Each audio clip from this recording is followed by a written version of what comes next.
Race fans, welcome back to this edition of Inside NARC as we're going to dive into the upcoming race at Petaluma Speedway, the salute to Baylands Raceway Park on Saturday, July 8th. It'll be the first race for the series since the Jim Raper Memorial Super Dirt Cup. We'll kick things off with a lengthy interview with NARC General Manager Jim Allen about the fastest 4 days in motorsports, about the Super Dirt Cup, as well as this upcoming race. That's coming up next. Well, Jim Allen on the phone with me, and Jim is about halfway across the country. I don't know, maybe a third across the country in Colorado, enjoying his holiday because we were super busy the last couple weeks with 4 races, fastest 4 days in motorsports, and 3 nights of Dirt Cup. Yeah, absolutely. Yeah, we kind of sputtered through our first third of the season between rainouts, and then the second third all came within a couple week period, and we definitely had a good time, but could also use a break there. So, excited to get back into racing again, and now we're into that so-called 7th inning stretch where every race counts for the racing teams running for shares in the top 10 in the point fund. Well, and talking about the fastest 4 days in motorsports, we got all 4 shows in. The weather was great. The racing was really good, too. Absolutely. And Corey Day, I think, pretty much shined on a national stage there because a whole big, giant flow racing audience there. And, I was amazed at the graciousness and the hospitality of everybody in Oregon and Washington. Still amazed that on a Thursday night at Southern Oregon Speedway that they can just literally pack the place. I mean, I'm still trying to get over that one. And, same thing, Douglas County with a full crowd. And I mean, they were enthusiastic. Willamette, we had a couple technical difficulties there with a long format, but, we worked our way through that. And then Grays Harbor on Father's Day. And, the racing was good. We had the car counts were up, and fans were going out of their way to, tell us that they really enjoyed us coming up to their neck of the woods and trying to make sure that we were going to return again in the future. And that's a good signal. And also a good signal is I know for sure the 3 Oregon tracks, 50-50 was at least 2,000 a win. So that's always an indication of how big the crowd is. Like, just for people that weren't there, these were just massive crowds. Yeah, absolutely. And then next year, we plan to get Cottage Grove into the mix. So the fastest 4 days might become the fastest 5 days. And I was looking, boy, I should be buying myself a 50-50 ticket there too.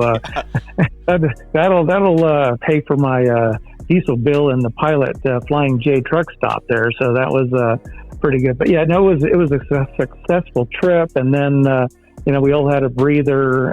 They had an open show on that Tuesday night for Skagit. And I think realistically, whatever. We never want to give up a race, but I think in a strange sort of way, it was kind of a good thing that it didn't happen. Everybody needed a breather after that. And I think that made the racing and all the activities surrounding the Super Dirt Cup that much more, I don't know, invigorating might be the way word to use, or just whatever. Just the Super Dirt Cup had even more of a buzz rather than just having just another race in there where there was always a possibility of tearing up equipment or something. So everybody had their best, had their A game when the Super Dirt Cup rolled around.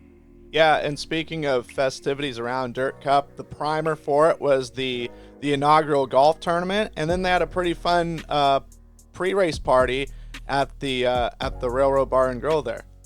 Yeah, absolutely. Yeah, it was kind of strange. I was just gonna get some people together to go golf, and next thing you know, I got 36 players, and if I could have got some more tee times, I think I could have got another 24 players. People wanted to play at the last minute. I didn't know about it, that kind of thing. The good news is we're going to do it again. Everybody had a good time, and and then like I said, the fan appreciation with all the people, all the cars that were out there on display. And by the way, their pizza's pretty darn good at that place too. So, and the drinks were good. Everybody had a good time. And like I said, we need that grassroots connect with our fans, and I think that's the strength of our sport, and we need more of that at every possible opportunity. I agree. The pizza is really delicious there. And what was so cool is seeing all the fans interacting with the drivers. I mean, Tanner Holmes had a long line. It was great to, Bud Kaeding was there as well. I think Nick Parker, we and some local drivers too. It was great to get that exposure. And what was so cool about it is I got there a little late, and the whole street was packed with transports and cars. It was hard to find a place to park. Yes, it was. Yeah, everybody. Like I said, Tanner Holmes. I'm still amazed at his social media efforts and the amount of people, and especially the kids, the younger audience that he pulls in. And like I said, that place was packed. And one thing that I was talking to Peter Murphy and John Hager up there, and one thing we're going to work on a little bit more is there was the other fan appreciation event that was on Saturday afternoon. And we're going to turn that one up a few notches next year and get some more teams to have their stuff on display. And like I said, get that first-hand connection with race fans. Absolutely. I mean, race fans are the guys and gals that write the paycheck for sure. And it's important to get as many interactions as positive interactions as possible. Absolutely. I mean, one thing I can always tell a successful night, is when Laurel Belton, she has the responsibility of, collecting a check from the promoters before we leave. And, there's, sometimes you can tell when the promoters have made a lot of money, they write that check and there's some big swirls in their signature. And, they compared to the alternative, which is, oh my God, are you having a stroke right now from, not making any money or something? Yeah. But no, it was, like I said, we it's a two-way street. Promoters need to get big crowds in there, and we need to put on a show. And when you tie it all together, it's successful for all parties involved, and it just makes it bigger and better for the next time we do it. Exactly. The Holy Trinity, I call it. You need cars to have a track, and you need a track or you need fans to have a track and cars, and it goes, circle of life kind of thing. So, yeah, exactly. I totally agree. So, talking about Dirt Cup, it was phenomenal. I had never been there for that event before, never seen 410s at Skagit, and just completely wonderful weekend overall. I give it an A+. I would too. I hadn't been there since, this tells how old I am, but I think it was 1994 or 1995, when 410s were ruling that event. It wasn't a NARC sanctioned show or anything. It was just a big open show. And like I said, with the things that they're doing at that racetrack, are amazing, and they're not done yet. As far, everything from the quality of the food to, what they do, 80,000 board feet of lumber to replace all the seats in the place. And, they're just trying to make the fan experience that much better. And, then of course you have all the other activities surrounding the show, where it becomes, the racing almost becomes incidental to the big party that's going on, similar to the days of Gold Cup. Gold Cup's trying to get back to that Chico, where it's like, I was past that in my motorhome. I didn't even see the races, but they had a good time. But they worked that track really hard to make sure that it was racy.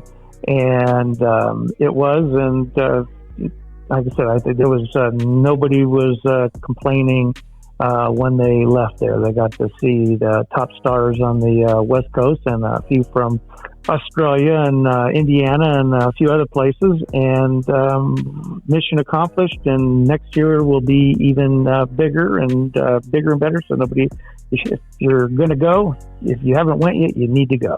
Absolutely. And the first two nights, it was the Corey Day show, and it looked like it was going to be a sweep, but man, Justyn Sanders, that was just such a quality result for that team that they've been looking for all year long. Yeah,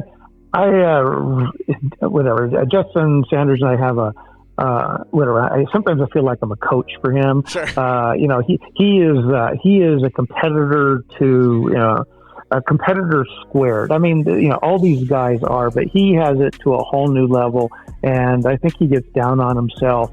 And I mean, he's been, between Corey Day winning 7 races and Dominic has 3, and just having those guys dominating. He's there and he's been running and having some good finishes, but unable to score those victories. And he just was getting frustrated, and he goes, "I don't know what I'm doing wrong." I said, "You're not. I mean, you need to get a little lucky once in a while, as well." And I just said, "Hey, you just need to be consistent.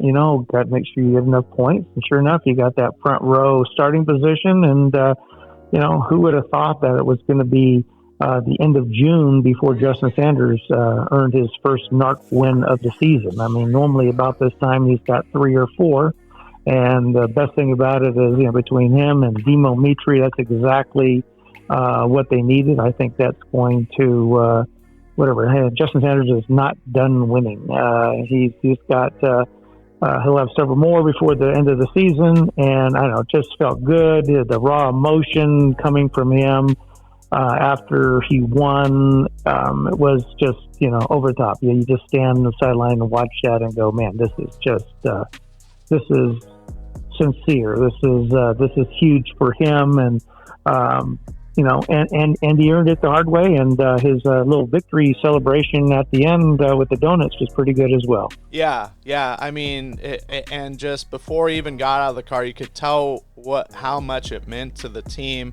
From Hunter Brady just jumping up and putting the fists in the air, and then just his fiance Brooke just breaking down on top of the mule. I kind of get emotional thinking about it. It just it was like Atlas holding the world on his shoulders, and then he got to have a little bit of a break.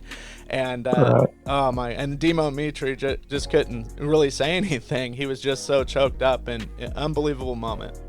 Yeah, I mean, like I said, those guys, they work, them, and I mean, I don't take away anything from anybody else, but yeah, they work really hard at what they do, and it was well-deserved. And, if nothing else happens in Justyn Sanders' career, I mean, this will always be his big signature win. I mean, 62,000 plus 20,000 in lap money. I mean, $82,000 victory on a non-World of Outlaws show.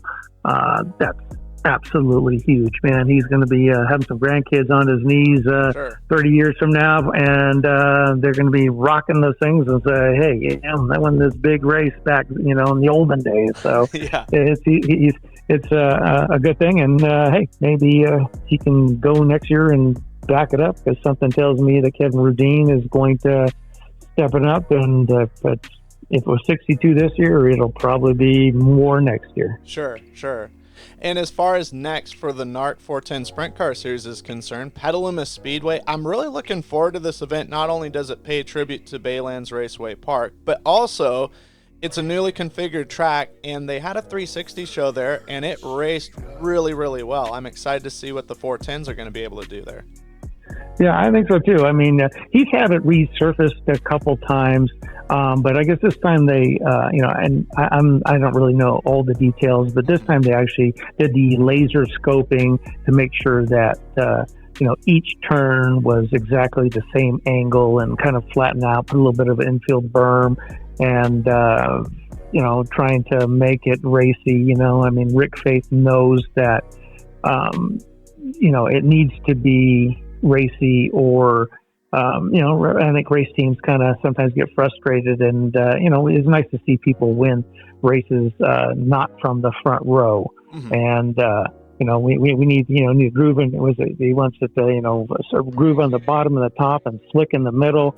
And I think based on that race that you're referencing, I think they might have nailed it. So we'll have to see how Corey Day and Selzy and Sanders and Kaeding and Cox and all our drivers here see how they do on that new track. And either way, it's still going to be the Petaluma Adobe clay suck your shoe off your foot gumbo like it normally is. So should be a good show. Sure. And then it'll be a short turnaround. Howard Kaeding Classic next weekend at Ocean, and then kind of that summer break, that 7th inning stretch you're talking about.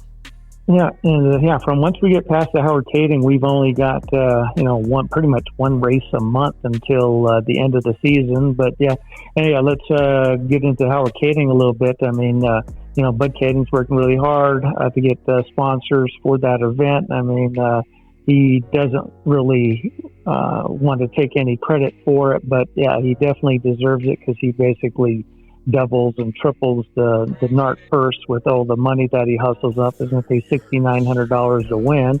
And speaking of Justin Sanders, he won that race last year, so that was his first. And you might want to even say from a 410 standpoint, that was probably one of his biggest races that he had won up to that point. And that bull ring is always fun to watch races on. There's no such thing as a boring race at Ocean Speedway. It's 24 cars on that quarter-mile track. There's always something good going on. No doubt. And then going back to Baylands, that place was special for a lot of guys. And I looked at the list of track champions and also the drivers that had won there. And there's some fast cats that got the job done there at that place when it was open. Absolutely. Many of them are in the National Sprint Car Hall of Fame as well. And so we're going to have, we got an assortment of some of those past stars going there. Don't quote me exactly, but I think we're going to have Jimmy Sales there. I think Lee James.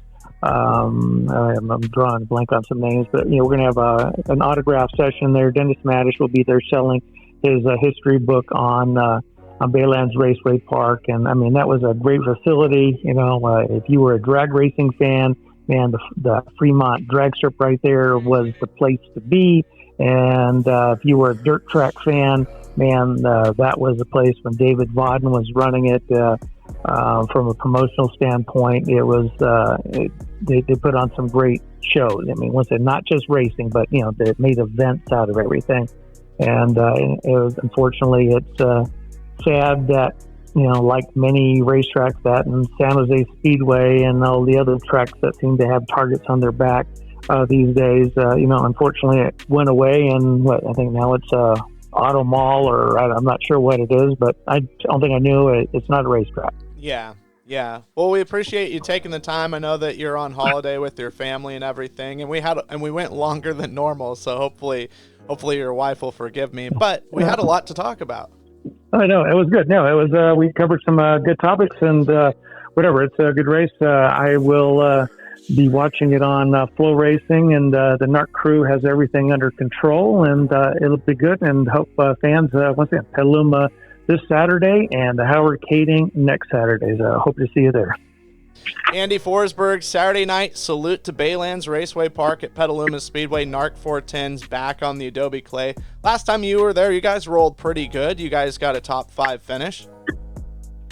Yeah, it was Petaluma's kind of my cup of tea, and it was probably too much my cup of tea. I guess it was super heavy, super locked down, one groove. It was really one groove, and I think we only had 14 cars that night, so lap traffic never really became an issue to kind of jam things up. So we all just kind of ran around there single file, but he got a reshape there a little bit. He brought in some pretty big, heavy equipment there a couple months ago, right after that race, I believe. And he got a reshape in the Sprint Car Challenge Tour race we had there a few weeks ago. Was, we had 2 distinct lines, so I think that opened up everybody's eyes a little bit as far as potential that track could, have. So I think we're looking forward to that this weekend with the NARC show and being the salute or the tribute to Baylands. That's cool. I can't say that obviously I never raced there. It closed down before I ever started racing, but my dad spent a little bit of time down there. Not a ton, but we did make the trek down to Baylands every now and then.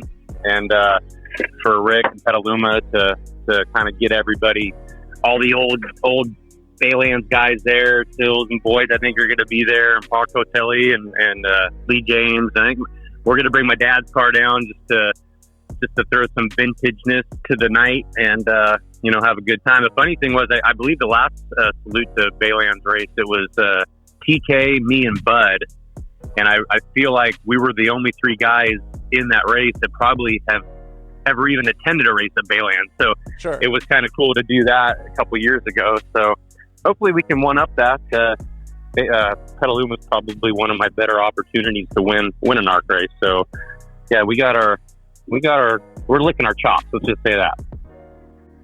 Got a chance to talk with Chase Johnson. Petaluma Speedway is home for Chase Johnson, and here is what he's got to say. Okay. Petaluma is a special place. Just with the history that I have there in my family's history as well, and all the great fans that always show up, and they've supported me since day one. And it's great to go back there and see so many familiar faces. They absolutely love their wing cars there, and so to be able to go back with NARC, NARC puts on an excellent show. So they make sure to pack the stands, and it always puts on an entertaining race, that's for sure. No matter what the track conditions are like, it's always it seems like it's always a very intense race. So always exciting for the fans. So like I said, Petaluma loves their wing cars, so I'm sure we expect a full grandstand. No doubt, and got to be exciting getting back in your family car, the Prize Family Dealership's number 24 machine. Yeah, it's a great race for our sponsors and supporters. We've got a bunch of great sponsors that are there locally, especially Toyota Marin, with them being our main primary sponsor. It's, I think, 20 minutes down the road from the racetrack. So to have an opportunity like that to race in front of employees and just people that work at the dealership and supporters and just everyone involved with my race team and sponsors and whatnot, to have them and, like I said, their employees be able to come to the races, see what we do is great. But it's pretty cool what we do with the Toyota dealerships. We're actually going to have a car on display there at the dealership from July 5th, which I believe is Wednesday, all the way until Sunday there at the Toyota dealership. So if you're swinging on by through the races, you can stop by there at the Toyota Marin dealership and get up and close and personal and see the Toyota number 24 car. And I'll also be there one of those days talking with fans and hanging out and, talking with employees. But I'm not too sure exactly the day on that yet, but we'll be there as well. But yeah, it's awesome to be there at Petaluma. Well, Justyn Cox, definitely somebody to be on the lookout for. Justyn, your team, Bates Hamilton Racing, has had some pretty good success at Petaluma Speedway, and you guys rolled pretty good there in a 360 show on June 10th, and it looked like it raced completely different than it did when we were back there on May 20th. Yeah, our last visit there to NARC, Rick Bates had a deal with the drivers' meetings and said he was going to kind of try and change up the place a little bit and reconfigure it. And we got to kind of test that out with the SCCT show. And yeah, it was a completely different surface than we've seen in the past. And it did race a little bit better, in my opinion. And, we had a good run there. So I'm looking forward to get back there with the 410 stuff on the NARC side. We weren't all that great. I wasn't all that great on our first visit there earlier this year. Just kind of struggled at the beginning of the night, and it can get sometimes tough to pass there later in the future. So this new configuration definitely widened the track up, and I think give you a little bit more room to go forward in the main. So hopefully we just start up front and don't have to pass a lot of people like we did with the SCCT show. But just really excited. BHR does a great job with the car every night, and like you said earlier, Petaluma is a place that Josh Bates himself really loves. They do have 2 track championships there, back with Herman Klein, and hopefully I can fill the role there and try and knock off another NARC win. I feel like we've had a lot of speed lately. We had a little bit of bad luck at Dirt Cup and even one of the nights of Speed Week, but it seemed like we were always in the hunt in the top 5 there, and that's always a good thing. So hopefully we can take a little bit of that momentum and have a nice fun time there in Petaluma in the cool weather. Another driver we talked to is Bud Kaeding. Bud was second the last time he was at Petaluma Speedway with the NARC 410 Sprint Car Series. That was on May 20th. Here's what Bud had to say. Yeah, I mean, we're definitely looking forward to getting back there. We were pretty good there a month or so ago when we were there, and kind of started gaining some momentum, some speed. I felt from then forward, and then obviously went to Skagit and just totally failed and ran like crap pretty much all week there. Just struggled. I don't know why, but that's behind us now. We're just kind of looking forward to getting back on track at Petaluma, and then heading to Ocean Speedway for the Howard Kaeding Classic. Event I got to put a lot of time in and trying to build the purse for the racers. So been a busy last couple weeks, but definitely looking forward to getting back to Petaluma. And you're what I really like about you, bud, is your appreciation for the history of the sport. And Saturday at Petaluma pays tribute to the now defunct Baylands Raceway Park, which I never got a chance to go see, but it had a lot of top tier names race there and win there. Yeah, Baylands was a fun track. I mean, I never got to race there, but I once went there a lot as a kid, running around the grandstands, and it was always a good time there. The racing was always good, but then after the camaraderie in the sport was a bit different. Everyone pretty much hung out after the races. Wet t-shirt contests in the infield, or football games with all the racers and fans and whoever hung around at that time of the night. And after that, kind of headed off to at that time I believe it was a Shakey's Pizza Parlor. But Baylands was cool. A lot of different classes of racing. I remember you could sit in the grandstands and watch the sprint cars and go to the top and look over the top and see the go-karts racing, or drag cars on the drag strip back there. So yeah, there's a lot of history there, a lot of cool stuff. But again, I spent a lot of time there as a kid. Yeah, and it's so cool what you do. And speaking of the legacy of the sport, your grandfather's race with the Howard Kaeding Classic. I'm really looking forward to that show. Yeah, it's a good event. Been definitely building steam over the last several years. The race itself is a good time, but the after party we put on Friday night is always fun. With all the help and hard work from the people at Hi Fi Pizza and doing all the catering there. And the last couple of years we've had a live band. The Connor Party from South Lake Tahoe, some guys from up there that play at quite a few different venues up there that my dad's got to become pretty good friends with the guys in the band. So they come down and play at the race, and the crowd kind of seems like they've been taking a liking to them. So it's cool. It's a good event. A lot of cool happenings going on other than just the racing. So it's looking forward to getting back there for that race for sure. Well, Dylan Bloomfield, you've got your first Jim Raper Memorial Super Dirt Cup under your belt now, after going to Skagit Speedway and a couple other tracks that you ran for the first time ever, and headed to Petaluma Speedway this Saturday as the NARC 410 Sprint Car Series get back after it. Yeah, I think the week of racing that we had was super cool. I've never been on the road for that long, racing that much, so it was cool. I got a lot of experience out there with different tracks and a bunch of different racers and stuff out there, which was super cool. And I think we learned a lot as a team, just working together all week. Kind of started to figure out our base, set up better, and all week we kind of we gained. Right from the beginning we were good off the get-go, but kind of missed setup for a couple of nights, but then kind of went back to base setup, and the car is good.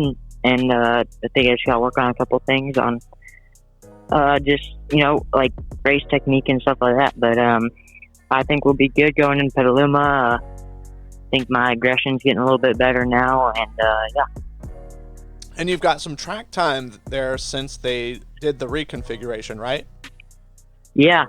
I mean, it's a little bit different, not a lot, but it's the last time we were there, it was actually slicked off to a little bit of a cushion or whatever, and you could also roll the bottom, so it put on some good racing.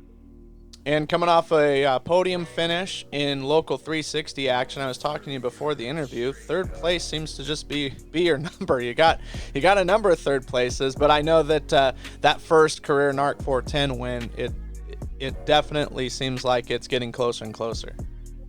No, yeah, for sure. I mean, I can't complain about being third, but after a while, third place kind of gets to where you want to just win as you want to win. So, yeah, of course we're working hard, and my guys we're at the race shop every day, just trying to figure things out with the car and make sure we got everything right, just so we don't have any problems at the racetrack. Yeah, because the main thing at the beginning of the night is just qualifying. You got to qualify to go up front. So it's so weird that like we can qualify good and then you start third in the heat race with the 360 stuff, and then you can run second in the heat race and you still start behind the invert. So it kind of sucks when that happens. But other than that, I think we're doing good in 360 stuff, and we got our 360 program pretty much figured out. But the 410, we're still learning with all that horsepower. For this edition of Inside NARC, we hope you enjoyed it. Be sure and hit the like and subscribe on whether you're on YouTube or you're listening on the streaming platforms, and we'll be sure and deliver more and more great content. For more information on the NARC 410 Sprint Car Series, visit narc410.com and watch along on Flow Racing for the Salute to Baylands Raceway Park this Saturday, July 8th at Petaluma Speedway.